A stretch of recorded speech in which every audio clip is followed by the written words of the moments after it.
اسلامی طریقه ده چې کله زموږ یو مسلمان ورور وفات شي نو د هغې د تعزیت دپاره شریعت موږ ته دا حکم کړی دی چې تر 3 ورځو پورې به تاسو د تعزیت دپاره کښېنئ.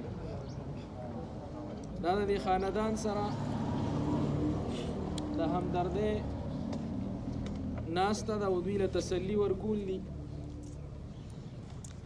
عزیزانو، مونږه ساده پښتو کې هم دا خبره کوو، دا روانه لار ده، ټول به په دغه لاره باندې مونږ ورځو.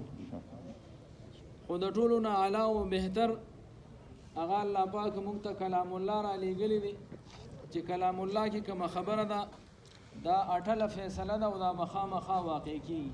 او زمونږ ایمان په قرآن باندې دی او د نبي علیه الصلاة والسلام په ارشاداتو باندې دی چې هغوی کومه خبره کړې ده دا مخامخا رښتیا وي، په دې کې هیڅ قسم دروغ نشته دی. نو الله پاک قرآن مجید کې فرمایي چې کل نفس ذائقة الموت، هر زنده سر دی به د مرګ دا مزه دا بسکي، مرګ به په ده باندې خامخا راځي. عزیزانو، په دنیا کې د هر څیز نه انکار کوونکي خلک موجود دي، خو د مرګ نه څوک هم انکار نه کوي، که هغه مسلمان دی او که کافر دی او که دهري دی او که هر مذهب سره تعلق ساتي، خو هغه د مرګ نه انکار نه کوي. عزیزانو، مرګونو کې بیا قسمونه دي، د چا مرګ ښه دی او د چا مرګ خراب دی.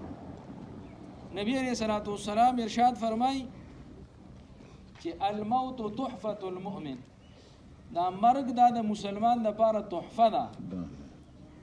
نو دا بهتره خبره ده، د مسلمان مرګ دا د خوشحالۍ دی، دا د خفګان نه دی.